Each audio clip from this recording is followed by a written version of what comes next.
Rosalie, will you please take the roll call? Chairperson, Here. Vice Chair Clapp. Here. Member Bond. Here. Member Loper. Here. Member Ward.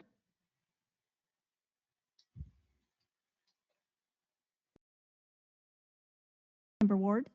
Here. Madam Chair, we have a quorum. Excellent. I will read the announcements. This meeting has been noticed in accordance with Open Meeting Law ARS 38-431. Agendas are available within 24 hours of each meeting in the Maricopa County Planning and Development Office and are also available on the Planning and Development website 1 week prior to hearing at www.maricopa.gov/planning. With respect to the hearing process, cases will be considered in the order they appear on the agenda unless otherwise agreed to by the board. For each case, the applicant will be given a set amount of time to present their testimony. Any witness wishing to give testimony on a particular case shall notify the board of such interest. This shall be done by filling out a speaker card for in-person attendance or registering desire to comment as noticed on the public agenda. So we have speaker cards like this that you can fill out and bring up to Rosalie or Rachel. Also, at the appropriate time for each case, the chairman will ask those attending in person and online who wish to speak to a case to raise their hand by clicking on that icon on the webinar screen. Staff will provide the chair with the names of persons who have registered and noted desire to comment and those registered participants who have raised their hand. The chair will call on each named participant one at a time. Such testimony should be limited to a maximum of 3 minutes. However, the actual amount of time allowed for testimony shall be at the discretion of the board chair. The chair will conduct the hybrid in-person and virtual public hearing according to the bylaws and according to the rules established by the chair regarding public comment. Votes will be done by roll call vote only. The chair will verbally identify the specific members responsible for all motions and seconds. So we need to approve the minutes. Are there any comments from the board to the minutes from the January 15th meeting? Excellent. None. Thank you. We will consider those approved.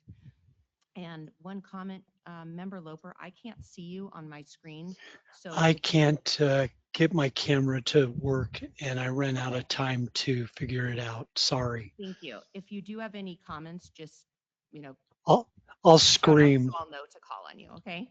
A blood-curdling scream. Thank you. I can't wait. So it looks like agenda item number 1 was withdrawn. So do we need to do anything on that? No, Madam Chair. Okay. Perfect. So we will move on to number 2, case BA 250079, the Cahan Drive variance, which was continued from last month's meeting. Madam Chair, members of the board, agenda item 2 is case BA 2579. It's a variance request for a single-family property located at 479 Cahan Drive in Morristown in the Circle City community. This is a request for a variance from the residential development standards to allow for a rear setback of 16 feet, where the minimum required rear setback in the R16 zoning district is 25 feet per MCZO Article 50343. Next slide. The request is tied to a proposed 13 by 28 attached patio cover, which would encroach about 9 feet into the required rear yard.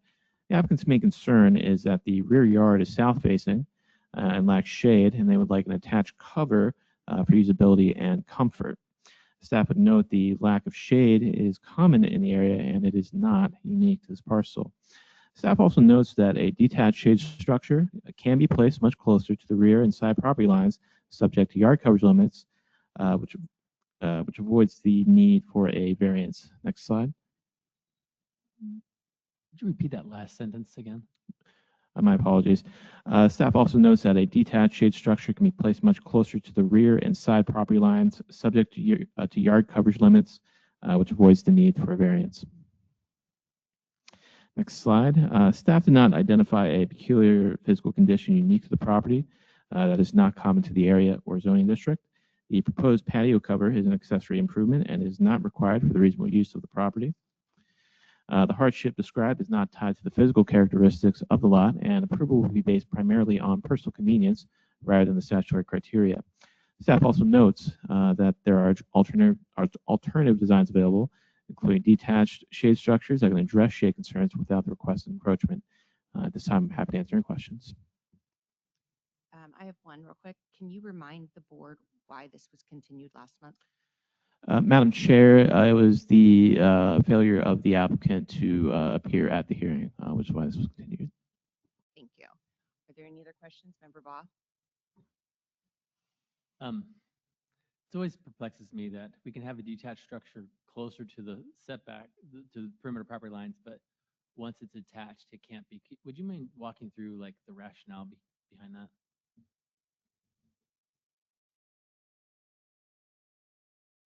Madam Chair, Member Ball, this was part of ongoing regulatory reform over the last 15 years.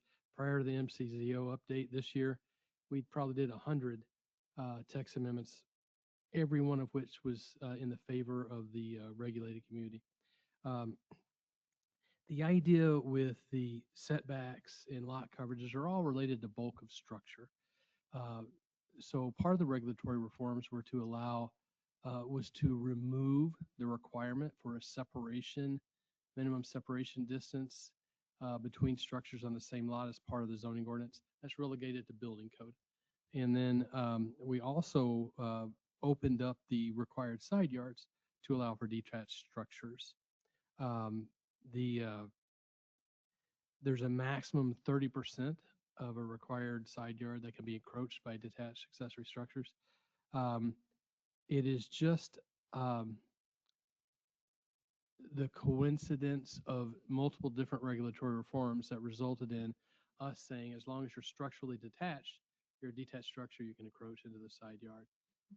But that is to the benefit of the applicant, and I would hesitate to ever consider it grounds or warrant for a variance because, well, they could do this anyway if it was detached. They can structurally detach it, redesign their project, and still meet our code.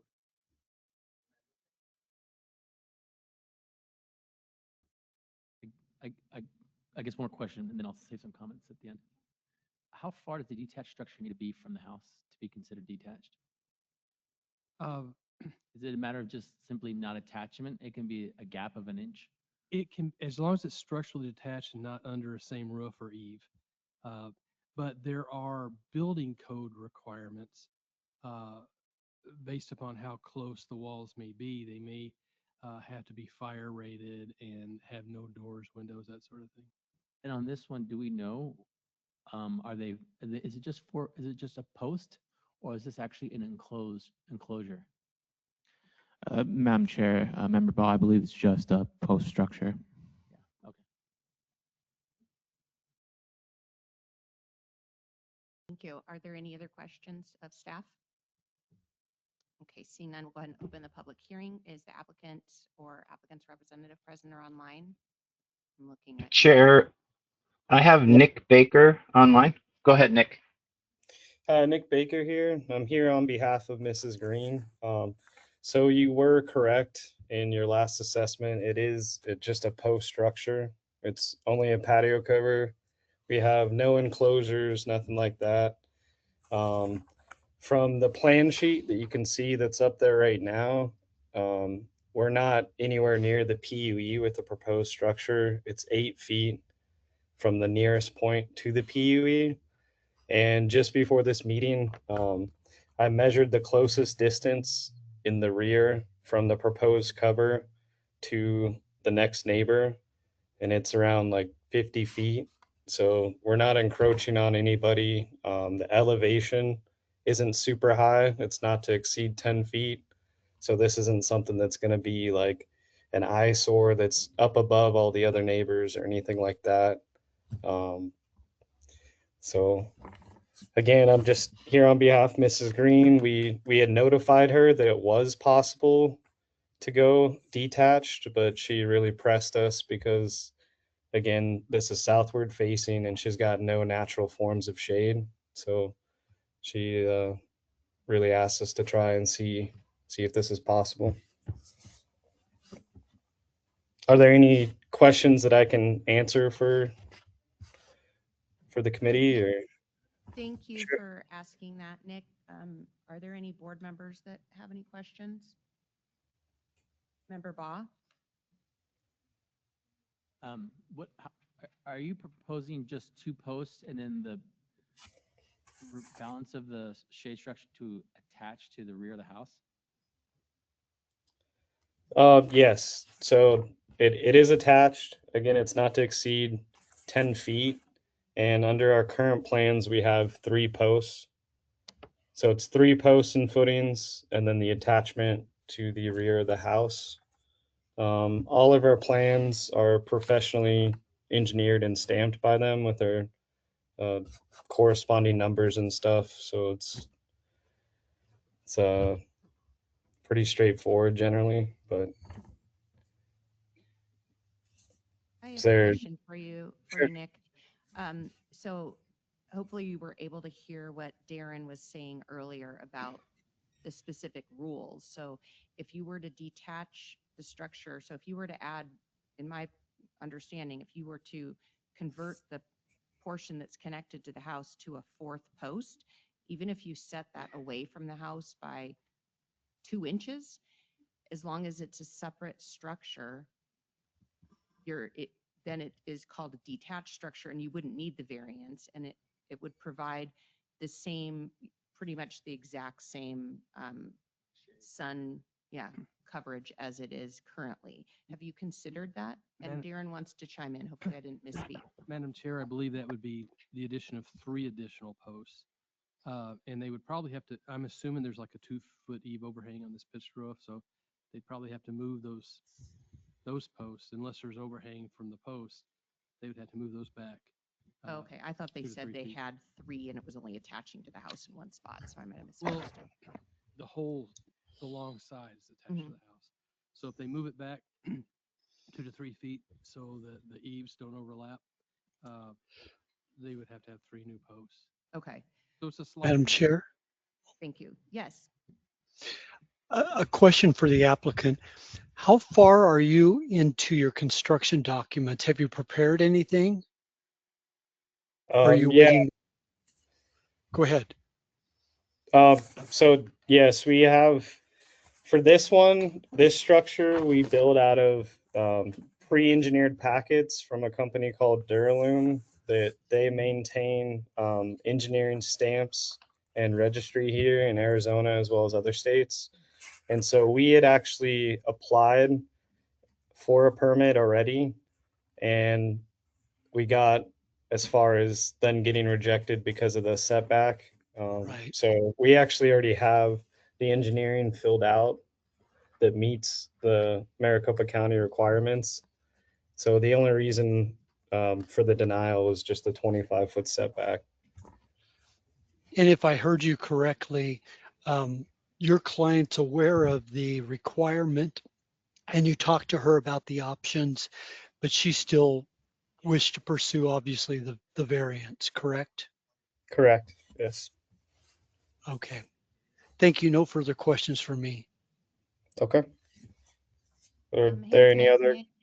Yeah, we're going to see if there's anyone else that has any comments, and hang tight in case we have any other questions for you.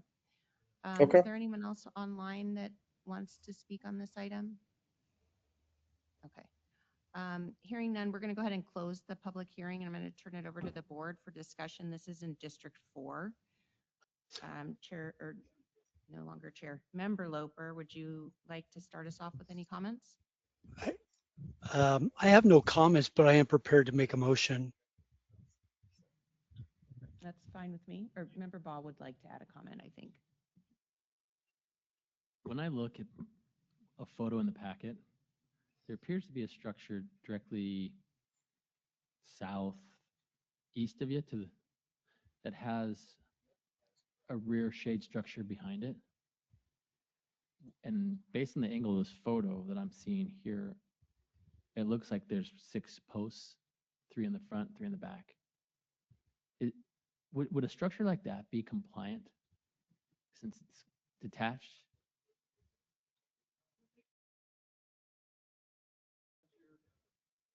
Madam Chair, Member Ball, based on just the aerial, and I'm not Yeah. familiar with this site, and I don't know if this is a permitted structure. Sure, and just making an assumption. Based on the aerial, it appears to be structurally detached and not under the eave because you can see the ground in between the two. So I assume so. Uh, If that was under 200 square foot and detached, it wouldn't require a permit, so we would not. I think part of what I'm getting at is, it seems to me like the property next door found a way to give themselves shade and be compliant with the code. And I don't know where Commissioner Loper will go, but I could see a way where the shade can be accomplished by the owner and the code can still be respected and observed. And it's happening literally on the property next door. And so that's where I think I'm struggling a little bit on that one. Thanks for sharing that, and I agree with you. Member Loper? Yes. Prior to make a motion, I'm just going to state my opinion on this. I've been fairly consistent throughout my time on the board that if a problem could be fixed by another solution, then it's really not an issue, and therefore I'm in favor of the variance. And although I do understand fellow board member Baugh's position on this and agree with it, the person has made a request, and it just seems like it's a whole other step. It's having to redo plans that have already been prepared, and at the end of the day, we've just had them go through another hurdle. That yes, they're aware of it, and yes, they should have done it, and they should have done a lot of different things, but they chose this path to go through the variance, and it's kind of like going back to your parents and you should have done it this way, but you didn't. And I'm okay with that. So again, I support the variance. And if you're ready for a motion, I will make one to that effect. Please do. I move for approval of BA 250079, subject to the condition. I don't think there is a condition in the staff report. Hang on, I'm scrolling down to it.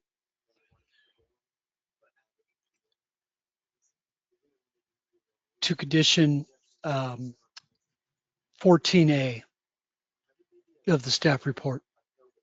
Thank you. We have a motion. Do we have a second? Second. Great. Second by Member Clapp. Rosalie, will you please take the roll call vote? Member Ball, No. Vice Chair Clapp. Yes. Member Loper, Yes. Chairperson, No.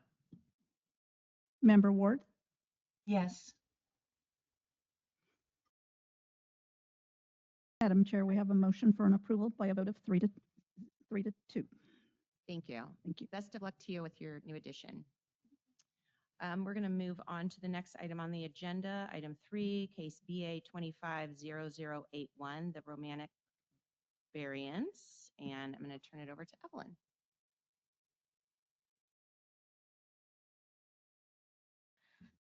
Hi, good morning. Okay, okay. Yeah, so this is a presentation about case BA 250081, and it's a request for residential variance to allow for a buildable height of 34 feet instead of the permitted 30 feet by the zoning ordinance. So the site is located at 51 for 34th North, 250 295th Avenue in the Wickenburg area, and it's currently zoned for rural 43 single residential use. And before we discuss the variance, I'd like to share some background about the site. So it's currently the proposed single family residence is in an area having a natural slope of at least 15%, and is subject to the hillside development standards. And by that, the development shall not exceed 30 feet measured vertically from the natural grade. And the applicant explained that the western portion of the site falls within the floodway, which restricts the development to happen on that site. So varying the proposed finished floor, the building roof will exceed the 30 feet maximum height above the natural grade by approximately 4.8 feet. So based upon the submissions and the analysis, uh, staff of has the following observations that may be useful in your decision making. The applicant has been able to demonstrate that there's the peculiar condition is not created by them, and by applying the zoning ordinance, it can create an undue condition for them to further develop their sites.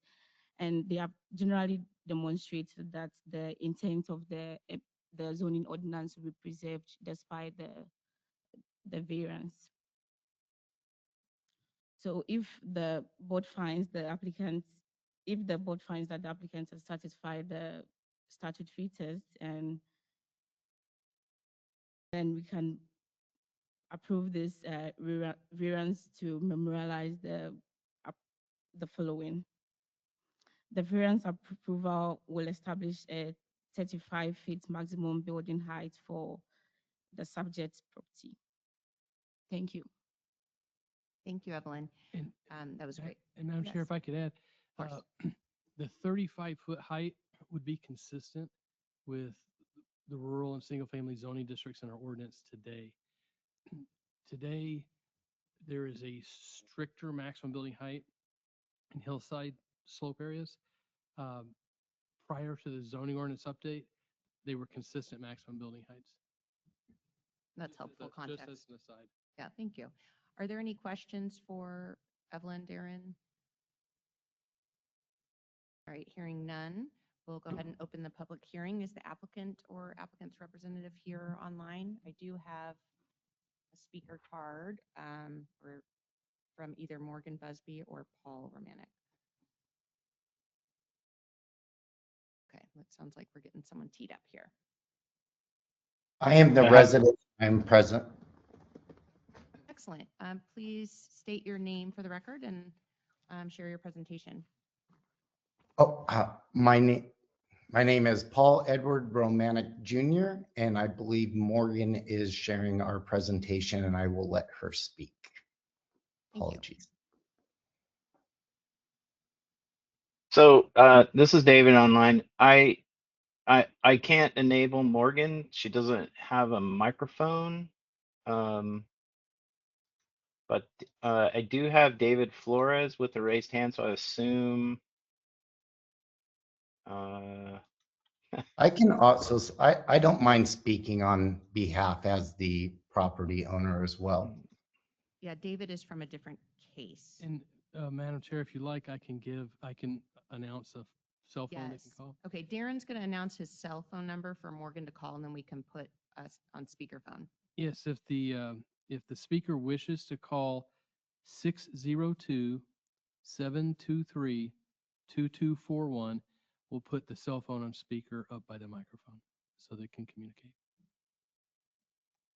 Thank you, and apologies for the delay. Thanks. We'll wait for the call for a second here. Again, that's 602-723-2241.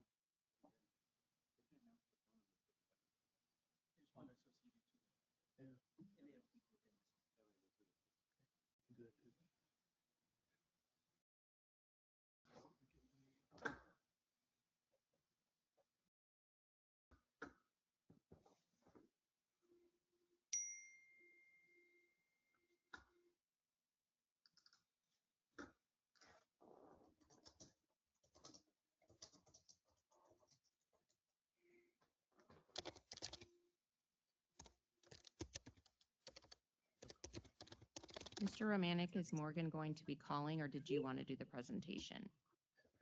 I will do the presentation. I believe she can hear, to be respectful of everybody's time. Great, take it away. So we purchased this property about 2 years ago, and to be honest, we have struggled on multiple areas of how restricted we are to actually build. And so recently we found a builder. We went through all the exercises, come to find out we're 4 feet 5 inches too tall. It would be basically starting for ground zero. So asking the board to understand that me and my family have put everything in this to try to make it work, and that we are not seeing any other way around this. I would also like to note that all of my neighbors around me are much higher. Most of my neighbors' houses are built on top of the mountains. I'm actually at the very bottom on the wash, and that wash really limits what I'm able to do with the property, which we are trying to overcome the hurdles as we can, but this is one that we would like to ask permissions to just go slightly above. And as you can see, it's only 4 feet, 5 inches above. And I think, as the board mentioned, most other areas do have a 35-foot building height. We also think that this property will be a good value to the community, as it's just sitting as bare dirt. And I'm sure I'm missing a lot, Morgan, so I apologize if you're listening. But I can promise you that we have looked at almost all avenues. I think that's about it. Open to any questions that anybody has. Yeah, Chair, somebody have any questions? This is David. David Flores, who's here for another case, he indicates he's also involved in this case. And unfortunately, I don't have the ability to allow his microphone access. The interface is not allowing it. I've been trying to add him so he could chime in. So I'm not exactly sure how to get him involved. Let me try this. David, are you able to unmute now? David, are you able to call into that number? It looks like David's got the same issue as Morgan. For some reason, their audio devices aren't connected into the webinar. So maybe, can we give that webinar phone number, and then from now on, let's just give people both, because it seems like this Well, happens frequently. Well, There- you know what I could do is I could try calling Morgan and put her on speakerphone so that she could speak through my device. Okay, but I think we're talking about, I'm still confused why the person from a different case wants to speak on this case, and we don't have a speaker card for him on this case. I believe they're from the same company. Chair, David asked me to share, just please note that the building is 30 feet higher from slab. The wash vicinity causes issue. That was the message Okay, they wanted to share. thank you. I appreciate that. Are there any questions from the board of the applicant? And are there any other registered people online that wish to speak? Okay. Yeah, let me close the public hearing and I'll turn it over to the board. This is in District 1, which is, I believe, your district anyway. So. It's not my district, but I'm fine with it nonetheless. It is? Okay. Thank you. Thank you. Thank you for that. Couple of things. One, I appreciate the findings staff made at the end of the memo, which I think justify the variance. Number two, when you have this much parcel that you can't actually develop on, you can't spread out horizontally, and you sort of are forced to go a little vertical. So I think the variance factors are justified here in this circumstance. Were you wanting to make a motion to that effect? If there's no other comments, then I'm happy to. I'm not seeing any, so go for it. I move to approve. Second. All right, we have a motion by member Baugh and a second by member Loper. Rosalie, will you please take the roll call vote? Member Baugh, Yes. Vice Chair Clapp. Yes. Member Loper, Yes. Chairperson, Yes. Member Ward, Yes. Madam Chair, we have a motion for an approval by a vote of 5-0. Thank you. Best of luck to you. That certainly does look like a challenging site to build on.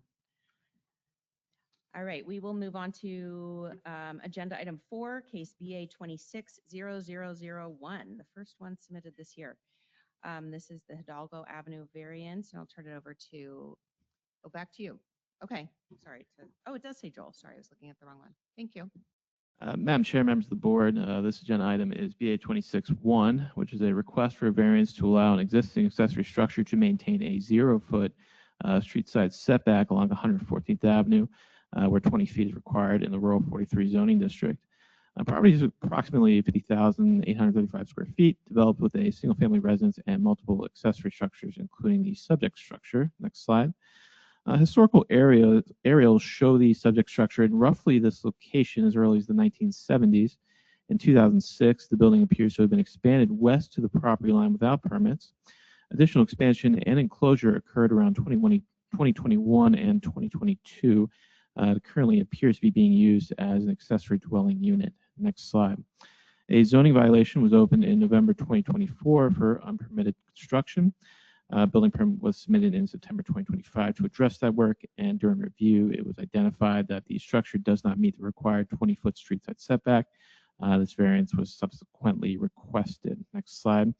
The lot is flat and fully developed. Staff has not identified any irregularities, topography, easements, or other physical constraints that would necessitate a 0-foot setback. The placement of the structure at the property line appears to be the result of past construction decisions, and there does not appear to be a peculiar condition or unnecessary hardship present. This time, staff is available for any questions. Thank you. Any questions for Joel? All right, hearing none, I'll go ahead and open the public hearing. Is the applicant or applicant's representative present or online? I do have a speaker card from Jessica Lopez. I'm guessing might be the applicant.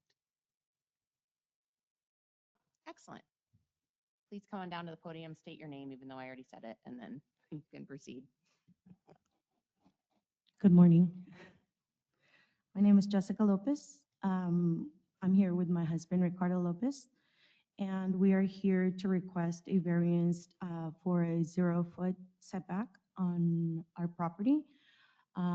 This building or this structure has been existing decades before we purchased in 2011. We're currently living in this home. It's our home, and we would like to request that respectfully to see if we can get an approval. We did add an extension. It's a living room, and we're currently running permits for it. And one of the requirements is to get a variance approved. Thank you. Does anyone have any questions for Ms. Lopez? All right, hang tight in case we have some more. Is there anyone else online that wishes to speak for this case? All right, thank you. We'll go ahead and close the public hearing and turn it over to the board. This one is in District 5. Does anyone want to make a comment or a motion? I would be interested in hearing the other board members' comments, but I also would like to go forward with a motion to approve. Like the applicant said, this building has been there for decades.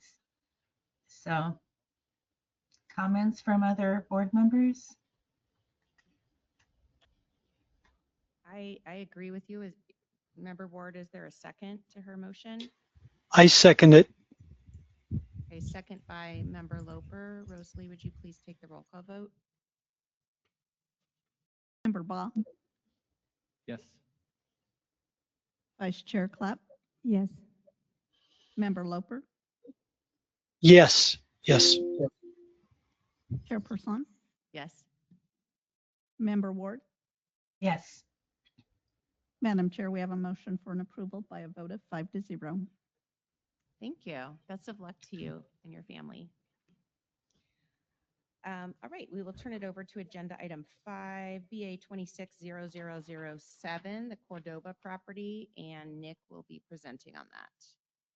Thank you, Chairperson, members of the board. So case BA 26007 is a request to permit a front setback of 5 feet and a rear setback of 3 feet for the Cordova property, where the R5 zoning district requires a minimum front setback of 10 feet and a minimum rear setback of 25 feet. The property owners have recently removed the original mobile home, which itself was not conforming to the required setbacks, and are proposing to place a new manufactured home on site. There appears to be a peculiar condition facing the property, and that was created by a subdivision plat in 1961 to a size just large enough to accommodate a typical mobile home for the time. To that effect, the mobile homes of the 1960s were relatively small compared to today's manufactured homes. As such, the small area of the lot, together with the unusual rhombus shape and the required 25-foot rear setback, make it difficult to place a modern manufactured home within the required building envelope. Although a small home without any attachments could be feasibly placed within the existing envelope, the nature of most modern manufactured homes and the amenities that come with them make this outcome unlikely. The peculiar conditions of the property therefore arguably create an unnecessary hardship, as evidenced by the fact that most of the surrounding properties have mobile homes encroaching within their own rear yards. Furthermore, the subdivision plat includes a note requiring that all single-family homes placed therein be mobile homes, so granting the requested variance, at least to the rear setback, would allow a modern manufactured home to be comfortably placed on site. Reducing the rear setback would not put the property at odds with neighboring parcels, but would in fact legally permit what is already the de facto norm. Can I pause you real quick? I want to make sure I heard you clearly. Mhm. So there's a restriction that requires that they must be mobile homes on this property? In that subdivision, yes, and that was platted in 1961, so our interpretation is that also includes manufactured homes. Thank you. Yes. And Madam Chair, Member Ball, I can state that prior to 2004, the ordinance included a special use category called mobile home subdivision. That is antiquated, no longer enforced, no longer part of the ordinance, because since 2004, we permitted mobile homes, manufactured homes, and site-built homes on any residential or rural zoning. No worries at all. And another note is that a 60-foot wide drainage easement located opposite the rear lot line means that a manufactured home would be set well back from any property across the way. Accordingly, staff finds that granting the requested variance to the rear setback would preserve the intent of the MCZO. As for the front setback, though some of the neighboring mobile homes encroach on front setbacks as well, site aerial suggests that this is a less common problem. The site plan shows that the livable area of the home would meet the required 10-foot front setback, but the attached carport would bring it down to just 5 feet. There is arguably less justification for a front setback reduction. Removing the patio and shifting the home at least 5 feet north would negate the need for a front setback reduction and still allow the home to meet the minimum 3-foot rear yard required per building code. Doing so would also allow the carport to remain part of the home and proximate to the street.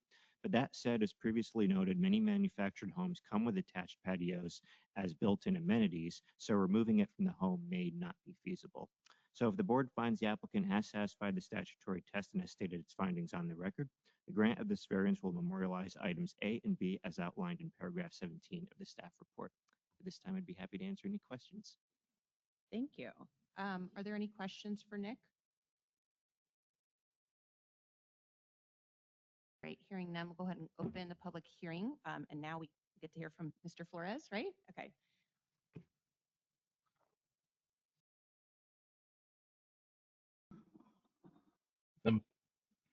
Mr. Flores is online. He should be able to unmute.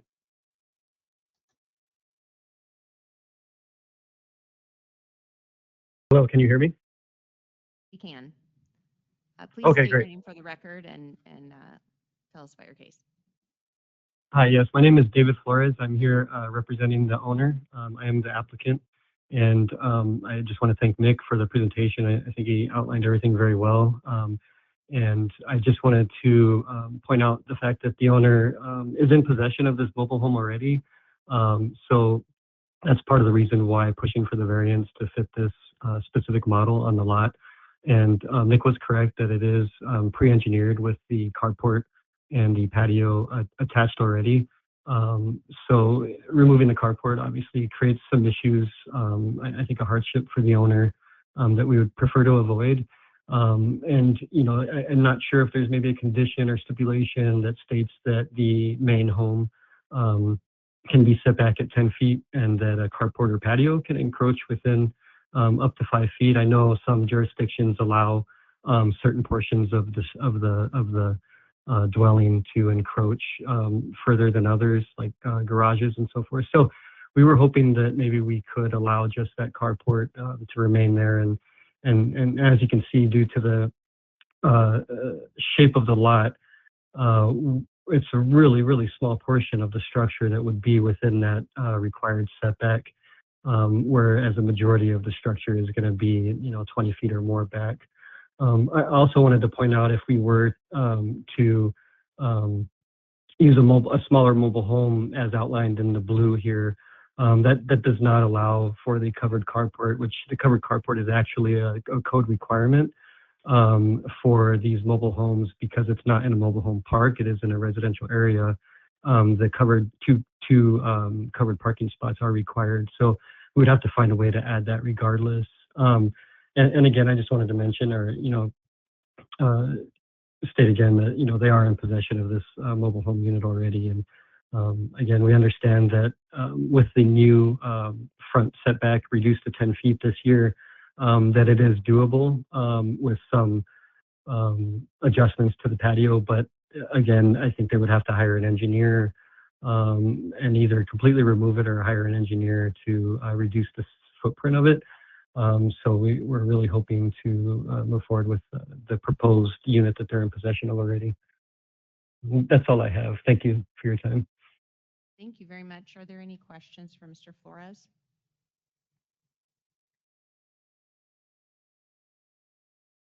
Hearing none, just want to confirm, are there any other speakers online or here that would like to speak? No other speakers online. Okay, great. We'll go ahead and close the public hearing. I'll turn this over to the board. This one is in District 2.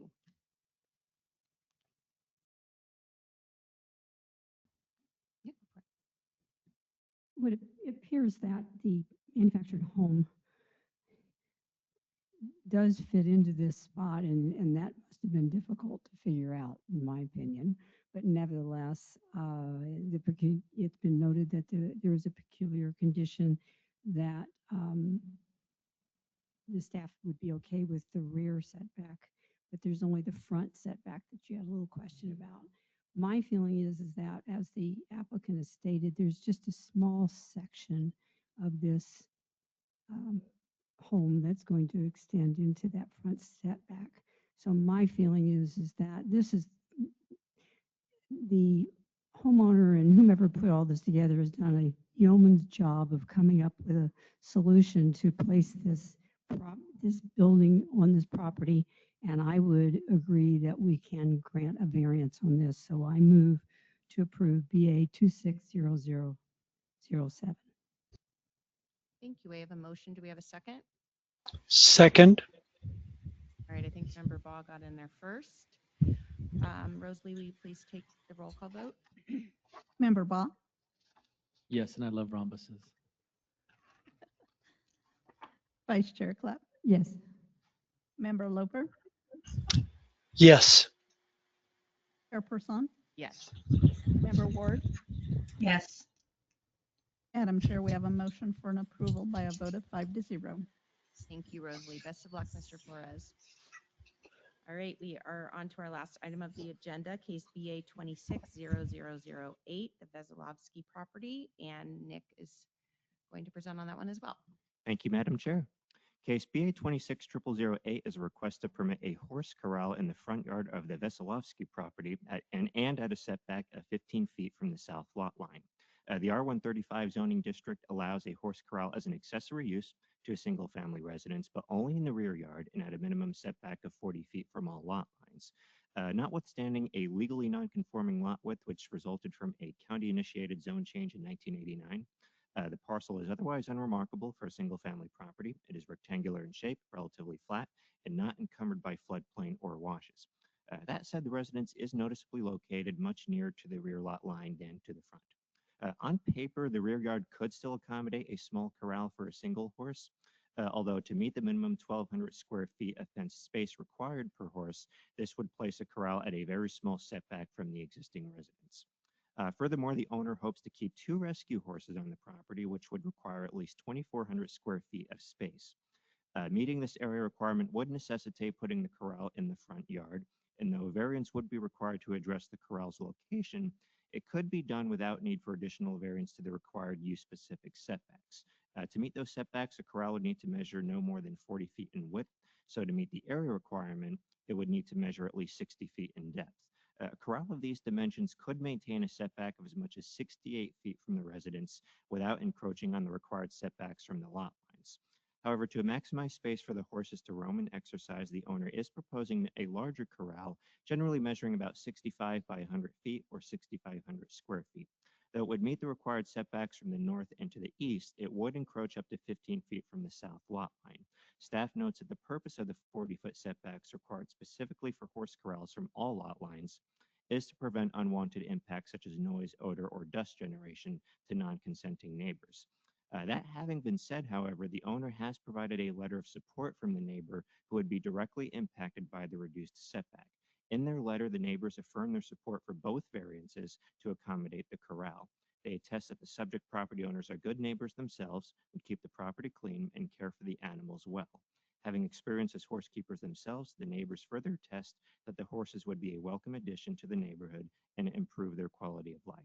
In addition to her neighbor's support, the owner also notes that the rear yards are where property owners most tend to congregate when enjoying the outdoors. Therefore, locating the corral in the front yard would significantly reduce any adverse impacts to neighboring properties. So if the board finds the applicant has satisfied the statutory test and has stated its findings on the record, the grant of this variance will memorialize items A through C as outlined in paragraph 21 of the staff report. This time, I'd be happy to answer any questions. Thank you, Nick. Are there any questions for Nick? No questions. So we will go ahead and open the public hearing. Is the applicant or applicant's representative? Please come to the podium and state your name for the record.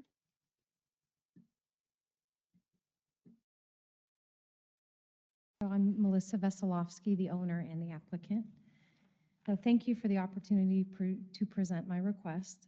As you know, zoning ordinances were designed to promote the public health, peace, safety, comfort, convenience, and general welfare of the residents of Maricopa County, to guide growth and development in order to promote orderly and appropriate use of land, and to protect the character and stability of Maricopa County.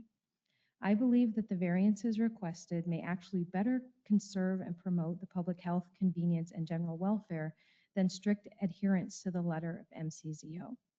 For example, if the purpose of the zoning requirement to have horses in the backyard is to minimize the impact on neighbors by reducing noise and flies and ensuring adequate space for horse welfare and maintaining a reasonable separation between animal care and living spaces, then placement of the horse corral in the front yard of our property in our particular neighborhood is actually closer to the intent of the ordinance, as the front yard actually provides the most separation between animal care and living spaces while ensuring adequate space for the horses.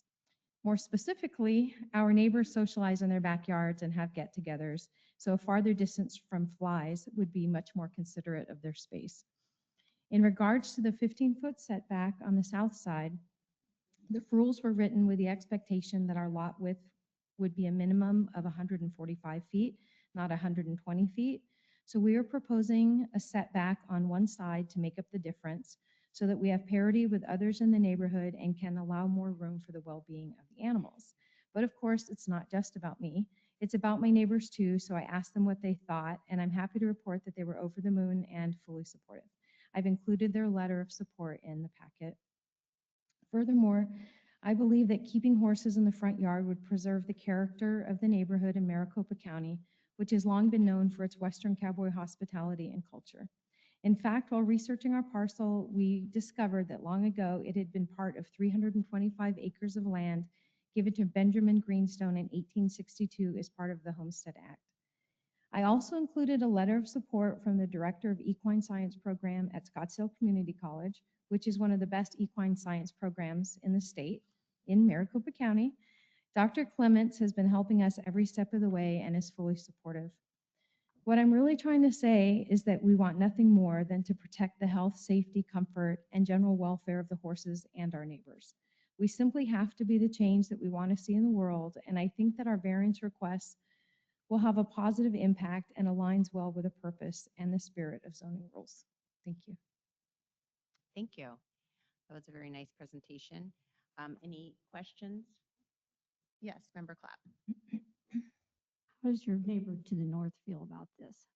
Talked about the neighbor to the south is okay with it, but you have a neighbor to the north and this corral is going to sit right next to their house. Yeah, so in fact, they have an old horse corral in their back of their property.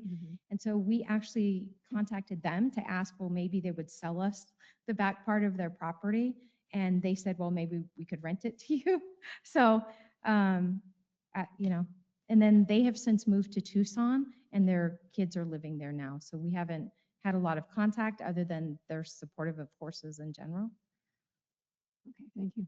Yeah. Any other questions? All right, thank you.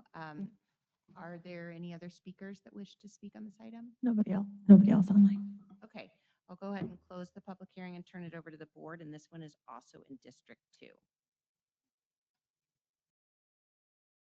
In reviewing this case, I'm okay with the concept of moving the corral to the front yard, but I am not persuaded by the 15-foot setback on one side, and would argue that there could be a corral built there with still a 40-foot setback that would be big enough to accommodate 2 horses.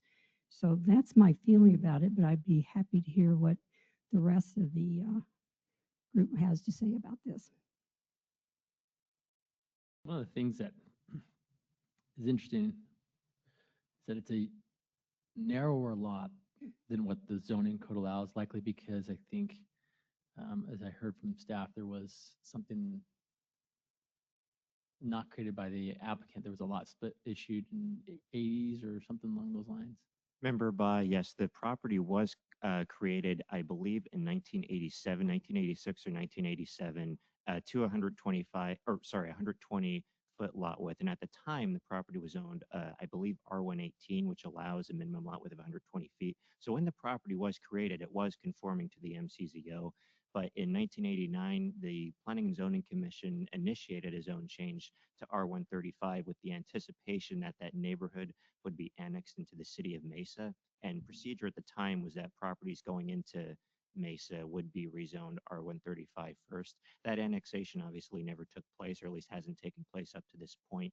But that action on behalf of the Planning and Zoning Commission, the Board of Supervisors, made the lot legally non-conforming. So it is undersized, but legally so.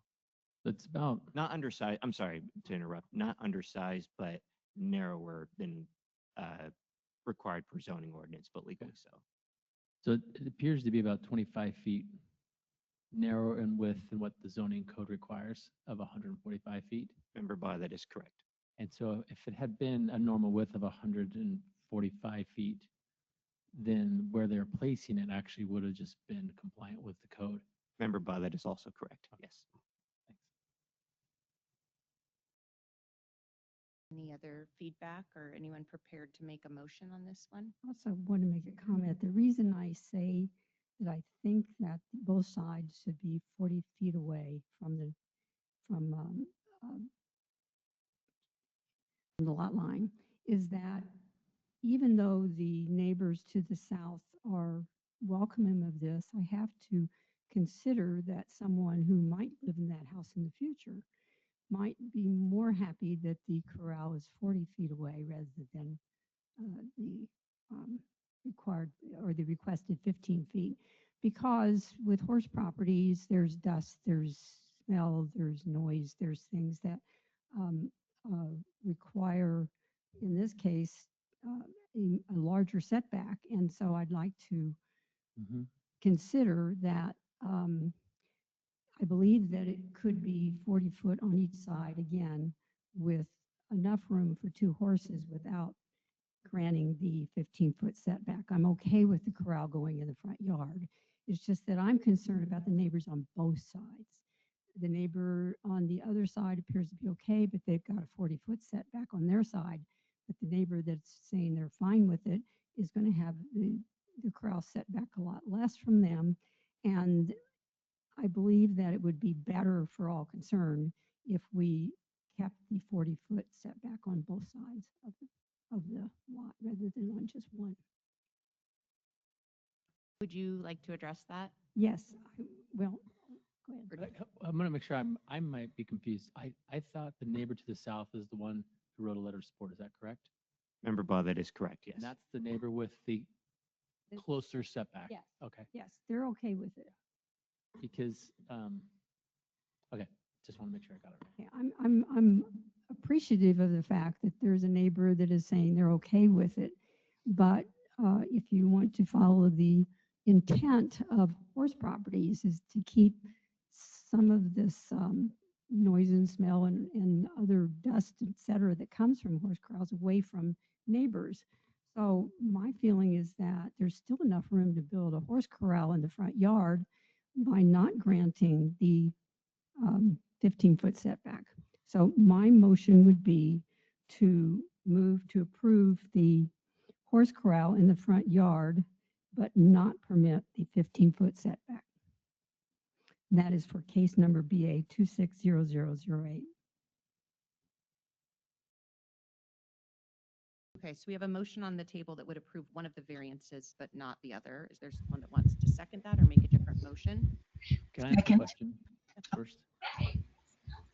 Does the decision have to be yes or no on the variance, or can we deny as file and approve with a different setback that's greater than 15, but not the full 40? Madam Chair, members, yes, you have options before you.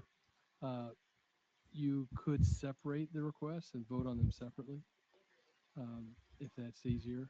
Yeah, why don't we separate them and let's first move forward with just having the location in the front yard, if you want to amend your prior motion. Yes, I will. And I do appreciate the comments made by the applicant about the need for the corral in the front yard, and I am fully in support of that. So I make a motion that we approve the horse corral in the front yard for case number BA 260008. Okay, and I'm looking for a second for that one. Second. Fern beat me. Second by Member Baugh. Rosie, Member- please take the roll call. Member Baugh, Yes. Vice Chair Clapp, Yes. Member Loper, Yes. Chairperson, Yes. Member Ward. Yes. Madam Chair, we have a motion for an approval by a vote of 5-0. Okay, great. So turning back to the setback, I want to make sure I understand what you're suggesting. So if we're looking at this, the blue rectangle, Member Clapp, Yes. that's on the screen, are you suggesting that they shift it over and have slightly? No, Okay, no. you're I'm just suggesting that we saying take the they have 15 and move it to 40 and make it a narrower, instead of 65 feet, it would be 40 feet. 40 feet. Okay, So so it I would be think we 40 should feet hear by from- 100 feet, which is 4,000 square feet, which is more than enough to accommodate 2 horses.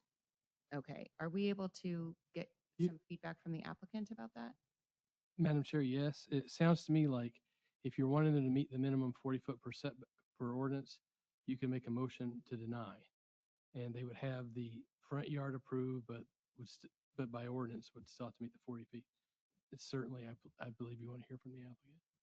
Yeah, I would love to hear from you, or if there's a different option or size that might work. I know nothing about horses, and so I don't know how much room they need, but if you wouldn't mind responding to that size question, that would be helpful.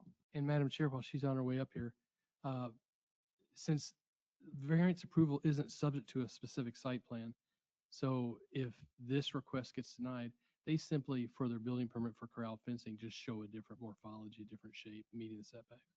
Okay, thank you. Okay. The reason that we went wider with them is because they're horses, and we don't have a big property to run them anywhere, for them to go anywhere. They're currently in an open space that is where they're not cared for as well. We're trying to, get them to a better space. I understand and appreciate your concern for future owners. I do, and I know that I'm also emotional where they're concerned. The horses have been through an awful lot, and they remember an awful lot. And, we've come into a time where we've done a lot to save them and to give them. And so I would be remiss if I didn't fight for everything that I could try to get for them to give them the best life that they could have.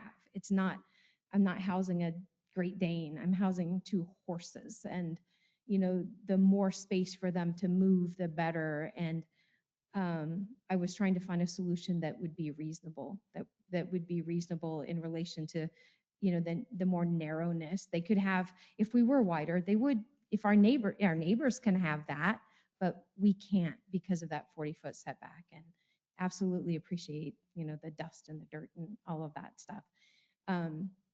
We're very committed to not having those types of issues, although they're just inherent.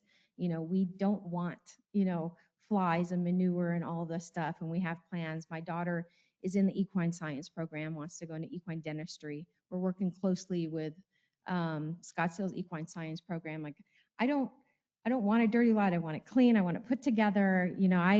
I spend 3 hours every day as it is driving out to where they are, and I clean a pasture every single day. I shovel, pounds and pounds, and I've shoveled tons of manure out of their current living situation. It won't be any different in my own place. It's going to be even better because now I can do it twice a day, and that's just the type of people that we are. Absolutely appreciate it. Of course, whatever you find is the right thing, but our thinking is if we're able to provide them a little more space, which really, when you're talking about horses, I feel bad that that's all I can give them, because it is, I don't have a turnout for them. I don't, there's not great places to go walking down the street to take them. They're afraid of going out because of the situations that they've been into. So I'm just trying to find the most square footage that I can for them to try to adjust so they're safe, the neighbors are happy, everybody's happy. And this is kind of why I've selected that, if it's within what you find to be reasonable. Like I said, the neighbors fully supportive, and their house is also set back. So that's all just driveway. It's all driveway for them. So they said, well, what are we doing with the space anyway? Can I ask a question, staff? If this was in the rear yard, like the property to the north, they mentioned there's a horse corral over there. If it was in the rear yard, would there be setback requirements to the sides? No, even though like it looks like they just, on the property north, they just put a fence behind their pool, separate out the back. In theory, that rear yard would be constrained with respective 40-foot setbacks on each side. Yeah. Yeah, I remember, boss. So horse corrals are required per MCZO to be set back from 40 feet from all lot lines, regardless of their placement relative to the house. And I think part of the issue here is with those setback requirements, the corral would need to be a lot smaller. But also the issue is by placing the corral in the rear yard, it's a lot more. It would be a lot closer to where people tend to congregate on their properties. I should clarify, Madam Chair, Member Ball. The 40-foot minimum setback for horse corrals applies to residential zoning, doesn't apply to rural zoning. Thank you. Thank you for your feedback. Yeah. Okay, so I'll turn it back over to the board, and Member Clapp, if you want to respond to her feedback or provide a motion on the setback issue. Well, I'd like to hear from the rest of the board on this issue before I make a motion. Yeah, my thought is we have a support letter from the neighbor to the south. Fully understand your feedback that perhaps someone in the future might have an issue, but given the fact that we have the narrower lot, we have their support, and it's a driveway there, I'm comfortable with the setback as proposed. Anyone else? Any other thoughts? I would be the other probably horse owner on here, former horse owner. And you're gonna get, if you have 1 horse or 10 horses, I think you're gonna get dust and the manure, the flies, no matter what. So I don't think the 40 feet or the 10 feet's going to make a difference. I would be in favor of it.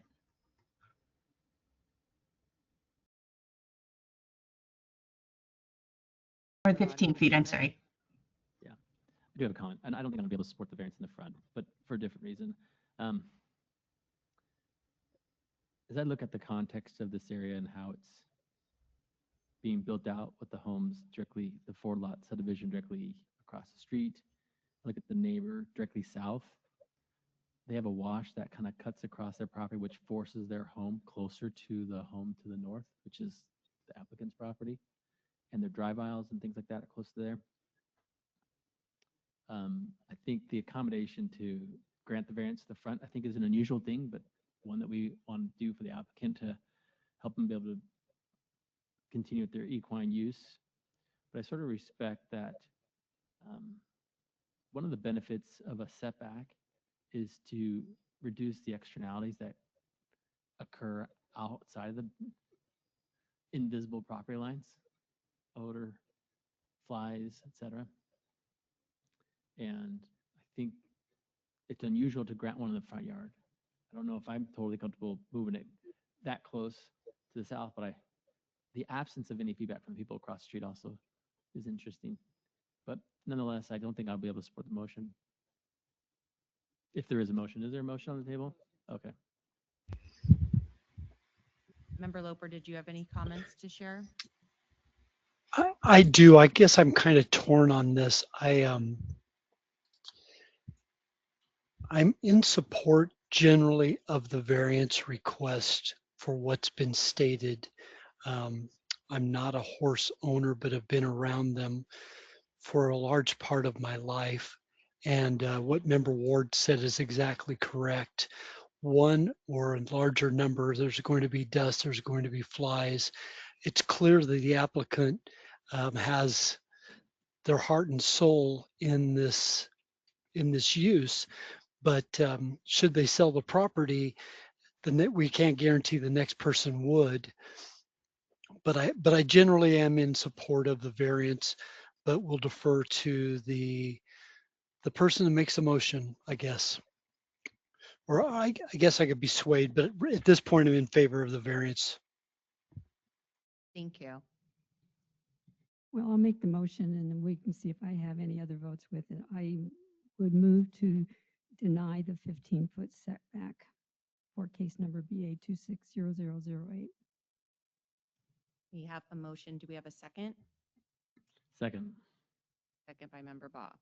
Rosalie, we take the roll call vote, please. Member Baugh, Yes. Vice Chair Clapp, Yes. Member Loper,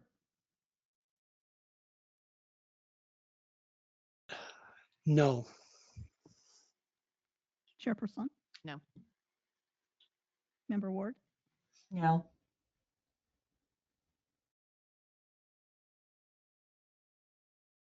Madam Chair, we have a motion that fails by a vote of 3-2. Member Clapp would like to make another motion.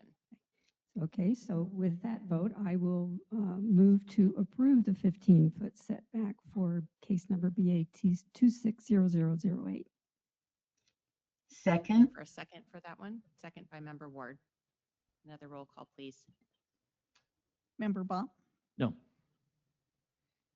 Vice Chair Clapp, No. Member Loper, Yes. Chairperson, Yes. Member Ward. Yes. Madam Chair, we have a motion for approval by a vote of 3-2. All right. Well, thank you. Best of luck to you. And Nick has a comment. Yes, Chairperson, there is one more item as well, item C. Yes.